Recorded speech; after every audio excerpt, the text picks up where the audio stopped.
नमस्कार, मैं हूं अमित मालिक और इस वक्त आपको हम सीधा दिखा रहे हैं यहां से लाइव स्पेशल बुलेटिन जो पालम एयरपोर्ट पर नजर आ रहा है। यहां पर जो माहौल है अभी आप देख सकते हैं और सुन भी सकते हैं कि कितना जबरदस्त यहां पर एक देशभक्ति का जो माहौल बना हुआ है। और उसकी सबसे बड़ी वजह है प्रधानमंत्री मोदी अभी बेंगलुरु से लौट रहे हैं। बेंगलुरु से जैसे वो लौटेंगे यहाँ पर पालम टेक्निकल जो एयरपोर्ट स्टेशन है यहाँ से बाहर निकलते ही यहाँ पर उनके स्वागत के लिए और इस जश्न में शामिल होने के लिए दिल्ली वाले मौजूद है। बड़ी तादाद में दिल्ली वाले यहाँ पर आए हैं, हजारों की तादाद में यहाँ पर लोग आपको नजर आ रहे होंगे। और यहाँ पर इस वक्त जो माहौल है, देशभक्ति के गीत बजाए जा रहे हैं और यहाँ पर जो आपको लोग नजर आ रहे हैं उनके हाथों में तिरंगा है और इनका सिर्फ एक ही मकसद है। मकसद ये है कि भारत ने जो इतिहास रचा है, भारत ने जो पूरे दुनिया का, अब तो पूरे ब्रह्मांड में भारत का परचम लहरा रहा है क्योंकि चांद पर हमने तिरंगा लहरा दिया है। और यही वजह है कि इस जश्न में शामिल होने के लिए लगता है कि शायद पूरा दिल्ली यहाँ पहुंच चुका है। हर तरफ जहां तक आपकी नजर जाएगी 3 ही रंग आपको नजर आएंगे, केसरिया, साथ में हरा, सफेद। और यहाँ पर सिर्फ और सिर्फ देशभक्ति का जो माहौल बना हुआ है, ऐसा लगता है कि शायद 15 अगस्त को अभी गया ही है या फिर 15 अगस्त अभी लौट आया है। ये महसूस करना अगर आपको है तो आपको दिल्ली के पालम एयरपोर्ट पर इस वक्त होना चाहिए क्योंकि यहाँ पर शायद ही ऐसा माहौल कभी देखने को मिला हो। और प्रधानमंत्री मोदी का इंतजार हो रहा है। आप देखिए कि यहाँ पर जो सिक्योरिटी है प्रधानमंत्री मोदी की वो यहाँ पर मौजूद है। बाहर एसपीजी के तमाम जवान मौजूद हैं और किसी वक्त प्रधानमंत्री मोदी बाहर आएंगे और यहाँ से सीधा आकर इस मंच पर शामिल जाएंगे प्रधानमंत्री मोदी। और प्रधानमंत्री मोदी का जो दौरा रहा वो भी काफी लंबा दौरा रहा क्योंकि वो ब्रिक्स में गए, ब्रिक्स के सम्मेलन में शामिल हुए। उसके बाद प्रधानमंत्री पहुंचे ग्रीस और ग्रीस से वापस लौटे हैं। बहरहाल आपको बता दें कि प्रधानमंत्री मोदी का जो ग्रीस का भी दौरा था वो भी ऐतिहासिक रहा। एक छोटे से संक्षेप में बता दूं क्योंकि 40 साल बाद कोई प्रधानमंत्री भारत का ग्रीस गया था और प्रधानमंत्री मोदी को ग्रीस में वहां के नागरिक सम्मान से भी नवाजा गया है, जिसे हम कहते हैं मेडल ऑफ ऑनर दिया गया है, प्रधानमंत्री क्रॉस ऑफ ऑनर दिया गया।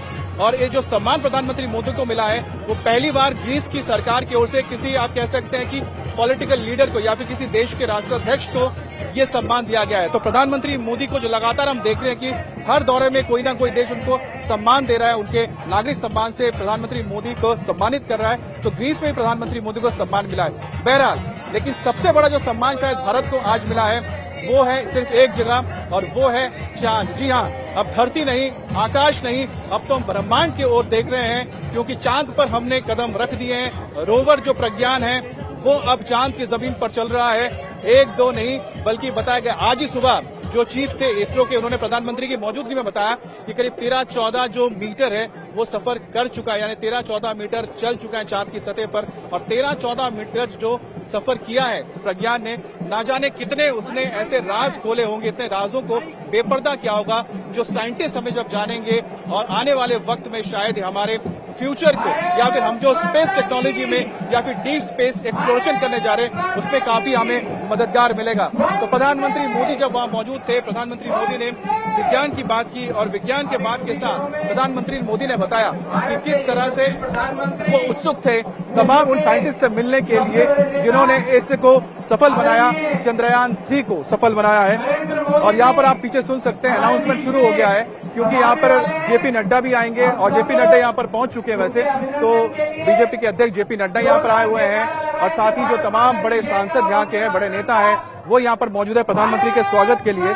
लेकिन प्रधानमंत्री मोदी का जो आप कह सकते हैं कि आज एक जो रूप देखने को मिला था और जिस तरह से प्रधानमंत्री मोदी भावुक हो गए थे जब इसरो के सेंटर पर वो संबोधित कर रहे हैं साइंटिस्ट को, इससे साफ जाहिर होता है कि प्रधानमंत्री चाहे दिवाली जाकर सरहद पर जवानों के बीच मनाते हैं, प्रधानमंत्री मोदी किसानों के लिए जिस तरह से लगातार नए नए स्कीम्स लेकर आ रहे हैं, वो जिस तरह से किसानों को भी और साथ ही साथ बिल्कुल जो आखिरी छोर में व्यक्ति खड़ा है उसके लिए काम कर रहे हैं, उनको पद्म पुरस्कार से सम्मानित किया जाता है। या फिर हम बात करें विज्ञान की, जिसका भी आज नारा लगा जय जवान जय किसान जय विज्ञान, तो प्रधानमंत्री मोदी का जो आज एक चेहरा देखने को मिला था वो अपने आप में एक बहुत ही भावुक था। और यहाँ पर भी आप देखिए माहौल अब क्या है, वंदे मातरम के नारे लगाए जा रहे हैं, तिरंगा आपको नजर आ रहा होगा और हर तरफ यहाँ पर प्रधानमंत्री मोदी के लिए इंतजार किया जा रहा है। लोग प्रधानमंत्री मोदी को सुनना चाहते हैं लेकिन सबके मन में एक ही मन है और सबके मन में एक ही बात है कि आखिरकार भारत ने जो ये गौरव हासिल किया है, पूरे दुनिया में भारत ने जो अपना परचम लहराया है, वो एक कह सकते हैं कि ऐतिहासिक माहौल है। और ये एक ऐसा इतिहास है जो आने वाले वक्त में लगातार भारत के लोगों को प्रेरित करता रहेगा। प्रधानमंत्री मोदी आज मिशन चंद्रयान की कामयाबी पर 3 नामकरण भी किए। प्रधानमंत्री ने कहा कि चंद्रमा पर जिस जगह पर चंद्रयान 3 ने लैंड किया है उसे शिव शक्ति पॉइंट के नाम से जाना जाएगा। तो भारत ने चांद पर जहां पर कदम रखा उस जगह को अब से शिव शक्ति पॉइंट के नाम से जाना जाएगा और जिस जगह पर चंद्रमा 2 के पदचिन्ह है उसे तिरंगा पॉइंट के नाम से जाना जाएगा। यानी चंद्रयान 3 की अगर जिक्र कर रहे हैं जहां पर कदम पड़े हैं प्रज्ञान के उसे जाना जाएगा तिरंगा पॉइंट के नाम से। और जिस दिन को चंद्रयान ने चांद की सतह पर लैंड किया उस दिन को हर साल नेशनल स्पेस डे के तौर पर सेलिब्रेट किया जाएगा। तो सोचिए कि आने वाले वक्त में जब हम बात करेंगे कि नेशनल स्पेस डे मनाया जाएगा 23 अगस्त को, तो 23 अगस्त अब से क्या होगा, नेशनल स्पेस डे। लेकिन उससे भी बड़ी बात कि अब तक हम बात करते थे कि धरती की जमीन पर नामकरण होता था, कोई नाम रखा जाता था, लेकिन आप चांद पर आप सोचिए शिव शक्ति पॉइंट जहां पर विक्रम ने लैंड किया और जहां पर प्रज्ञान ने पहला कदम रखा उसे तिरंगा पॉइंट के नाम से जाना जाएगा। उसकी वजह है क्योंकि जहां पर रोवर ने चलना शुरू किया उसके पहिए जहां पर घूमे उसने वहां पर भारत के अशोक स्तंभ के निशान वहां छोड़े, भारत के पच्चनों के निशान वहां छोड़ा है। इसी वजह से उसको तिरंगा पॉइंट के नाम से जाना जाएगा। तो ये सबसे बड़ी बात है कि किस तरह से आखिरकार प्रधानमंत्री मोदी ने नामकरण कर दिया है और कहीं ना कहीं अब आगे प्रेरणा देगा हमारे तमाम जो साइंटिस्ट हैं तो इसी तरह के और डीप एक्सप्लोरेशंस करें, क्योंकि बताया जा रहा है कि सितंबर के महीने में पहले वीक में ही लूनार मिशन, हम कह रहे हैं सोलार मिशन की शुरू हो जाएगी। आदित्य L1 जो है उसे छोड़ा जाएगा जो अब काम करेगा रिसर्च पर, किसके, सूर्य के।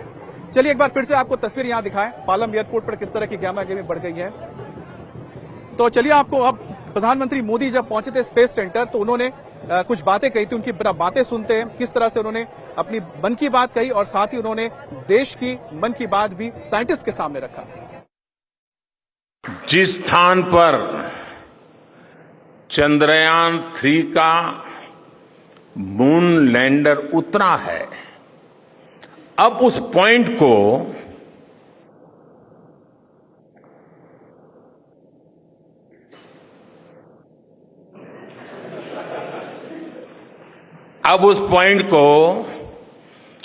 शिव शक्ति के नाम से जाना जाएगा।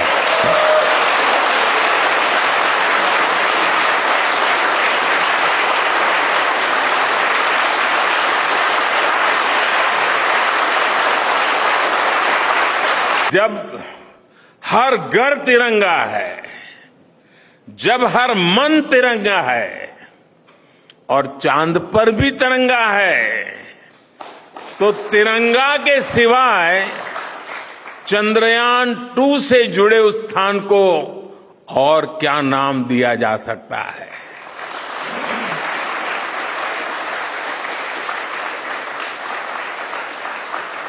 इसलिए चंद्रमा के जिस स्थान पर चंद्रयान 2 ने अपने पदचिन्ह छोड़े हैं वो पॉइंट अब तिरंगा कहलाएगा। 23 अगस्त को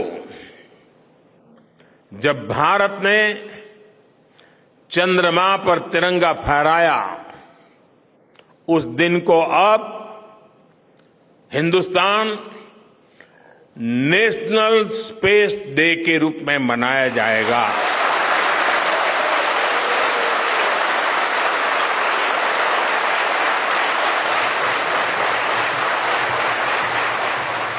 तो आपने सुना कि किस तरह से प्रधानमंत्री मोदी ने घोषणा की कि 23 अगस्त अब से स्पेस डे के तौर पर मनाया जाएगा। लेकिन प्रधानमंत्री मोदी ने जो नामकरण किया जहां पर लैंडर विक्रम ने लैंड किया है उसका नाम रखा शिव शक्ति पॉइंट। अब उसको लेकर राशिद आलवी ने क्या बयान दिया है, उस पर क्या कंट्रोवर्सी खड़ी कर दी उन्होंने, वो भी सुनते हैं। देखिए, हास्यास्पद है।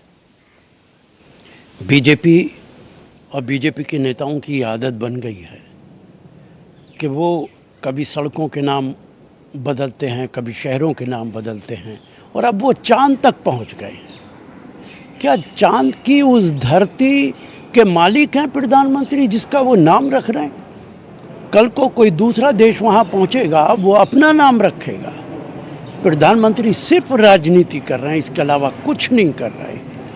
ये दुर्भाग्यपूर्ण है कि प्रधानमंत्री के सारे पोस्टर दिल्ली के अंदर लगे हुए हैं और हमारे साइंटिस्ट का नाम तक उन पर मौजूद नहीं है। ऐसा लगता है कि इसरो प्रधानमंत्री चला रहे हैं, वो चंद्रयान प्रधानमंत्री लेकर गए हैं। इससे पता चलता है कि बीजेपी की क्या मानसिकता है।